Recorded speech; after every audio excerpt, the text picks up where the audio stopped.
بقالك قد ايه عايز تعمل قناه على اليوتيوب؟ بقالك قد ايه بتتفرج على ناس زيي وزيك بيعملوا فيديوهات وتيجي في اخر اليوم تقول يا ريتني كنت بدات؟ السلام عليكم ورحمة الله وبركاته. معكم أحمد شفيق.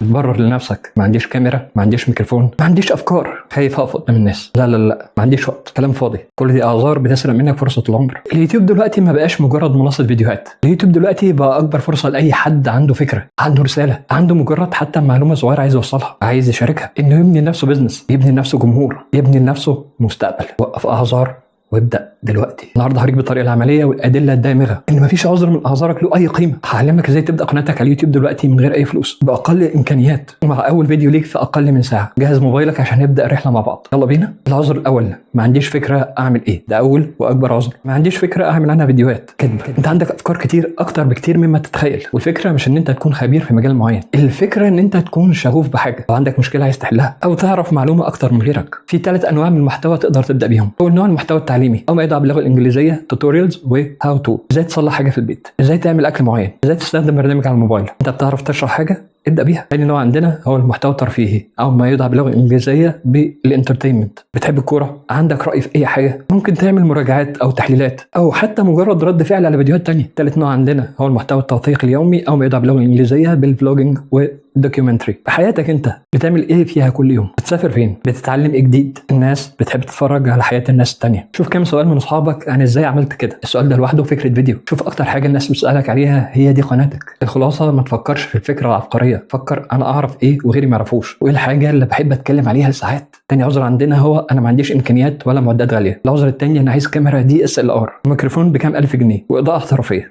موبايلك ده اللي في جيبك دلوقتي الكاميرا بتاعته احسن من كاميرات بدا بيها يوتيوبرز كبار من 10 سنين. طيب هتحتاج ايه بالظبط؟ هتحتاج موبايلك للتصوير وللصوت، صور في مكان هادي مع نور كويس، وافتكر ضوء الشمس الطبيعي احسن من مليون اضاءه رخيصه. واستخدم سماعه الموبايل اللي فيها ميكروفون، اصلا العاديه دي هتطلع صوت احسن مليون مره من صوت المباشر بتاع الموبايل. واختار مكان هادي على قد ما تقدر، اي اوضه عندك او ركن في البيت. المهم ما يكونش فيه دوشه كتير، شويه شجاعه، ودي اهم حاجه. بص اهو، كاميرا وصوت واضاءه 0 جنيه. الاهم من كل القصه دي هو جوده المحتوى بتاعك. هل هو مفيد؟ هل هو ممتع؟ هل هو بيحل مشكله؟ ده اللي هيخلي الناس تتفرج عليك. العذر رقم 3، بخاف اقف قدام الكاميرا. وده للاسف العذر الاعمق والاصعب. انا مكسوف، انا بخاف اظهر قدام الكاميرا، صوتي وحش، شكلي وحش. ده طبيعي على فكره، كلنا مرينا بيه. بس هنا السر بقى، ما تخليش ده يوقفك. وعايز اقول لك على معلومه صغيره كده، مين قال ان انت لازم تظهر بوشك اصلا؟ انت ممكن تبدا قناه يوتيوب ناجحه من غير ما تظهر اصلا خالص. زي ايه؟ قنوات الاي اي اوتوميشن، قنوات الشروحات على الشاشه، قنوات سكرين ريكورد لاي شرح، قنوات الرسوم المتحركه البسيطه اللي هي بتتعمل باستخدام ادوات مجانيه زي كانفا مثلا، قنوات الصوتيات، ودي بقى عد لا حصر لها، زي قصص كتب صوتيه، او حتى فيديوهات فيها صور ثابته وعليها صوت بس، يعني عليها تعليق صوتي، او ما يدعى باللغه الانجليزيه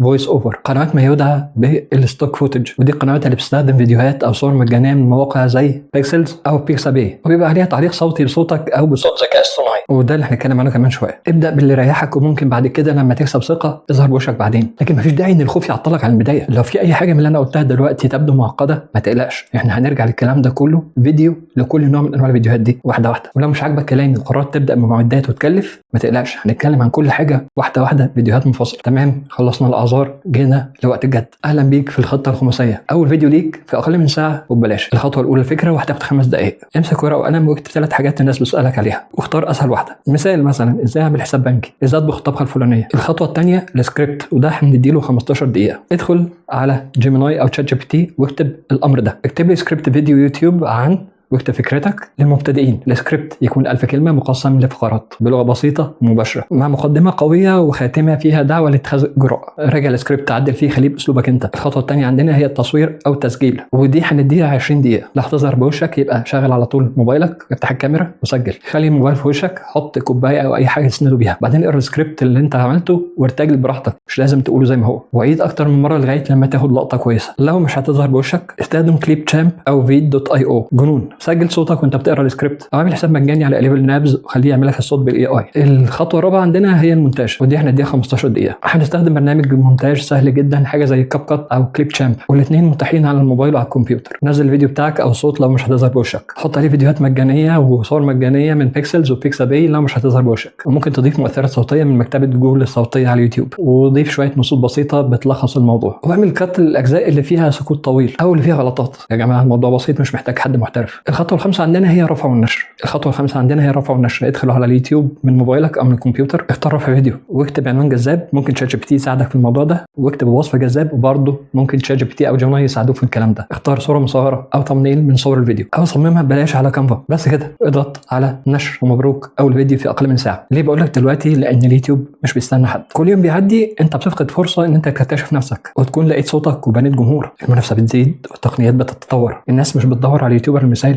الناس بتدور على القيمه وعلى الاصاله، على المعلومه الصريحه. في سبب تاني كمان، ان اليوتيوب دلوقتي ما عادش زي اليوتيوب زمان. اليوتيوب دلوقتي بقى بيعرض فيديوهاتك ان هي تنتشر اكتر واسرع، بس المهم المحتوى.